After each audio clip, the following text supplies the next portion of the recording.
What you may know about Midland, Texas, is maybe that we are the home to two past presidents of the United States. Or maybe you heard about a precious baby in a well, or that we are the oil capital of the United States.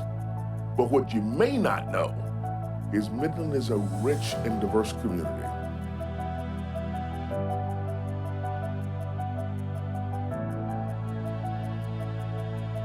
This is Midland, our city, our stories.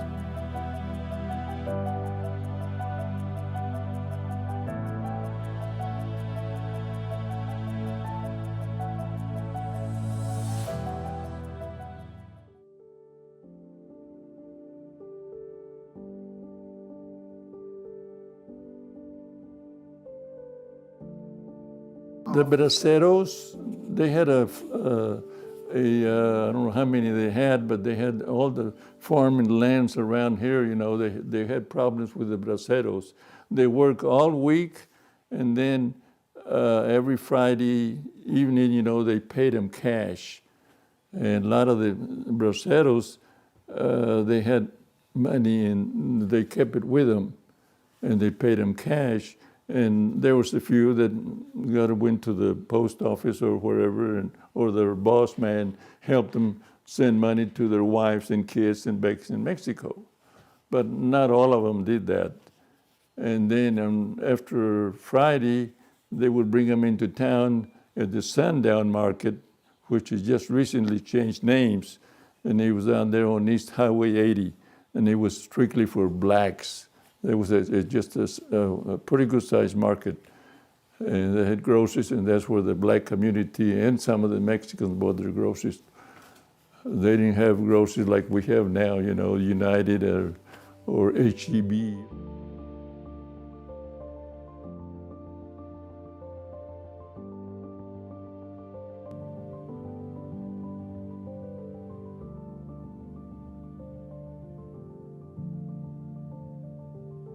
A Mexican or a black person kid, when they were in junior high, they went to junior high, and you graduate from that, and then you go into high school. Well, they separated. The whites over there went to high school, and the Negroes and the Mexicans, they went to barracks. In fact, I can show you the buildings down there, and that's where they went. They separated them. So actually, it was through the employment office that the police department in Midland were looking for a bilingual Hispanic because they needed a police officer. They had about 22 police officers, and they were all gringos, whites, whatever. And they didn't have any blacks. They had no Mexicans. So that's when they went through the employment office, and from here they went down the line and in South Texas. And I had a friend in the employment office, and that we knew each other. He said they're looking for a police officer that with experience, bilingual. I said, where? He said, in Midland, Texas. I said, where in the hell is Midland?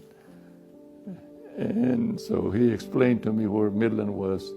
And here I am.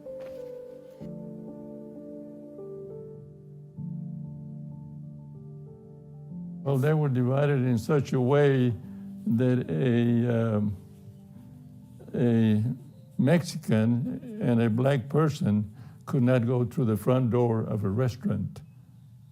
It was divided, and that's how the black community over there on the south side across the tracks, and on the east side in the Mexican community. The De Zavala School is still there. At one time, they put a rattlesnake in my car. It was a dead one, but I didn't know that. And then they said, hey, they got a call. I was in my office. They said, they got a disturbance. They need you right there, right now.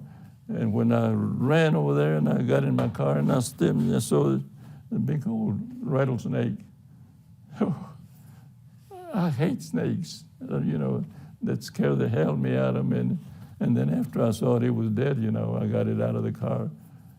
And it was a fake call, you know, they didn't need me anywhere. They just wanted to see my reaction to it. So I had my ups and downs with them, but I didn't give up. I stayed there.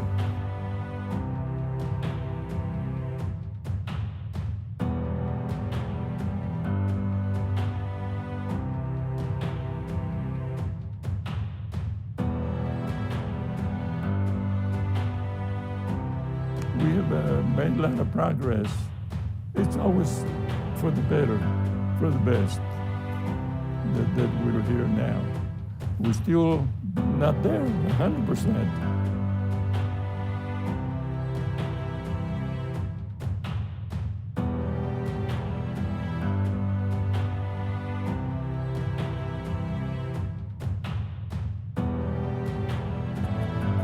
This is Midland, our city, our stories.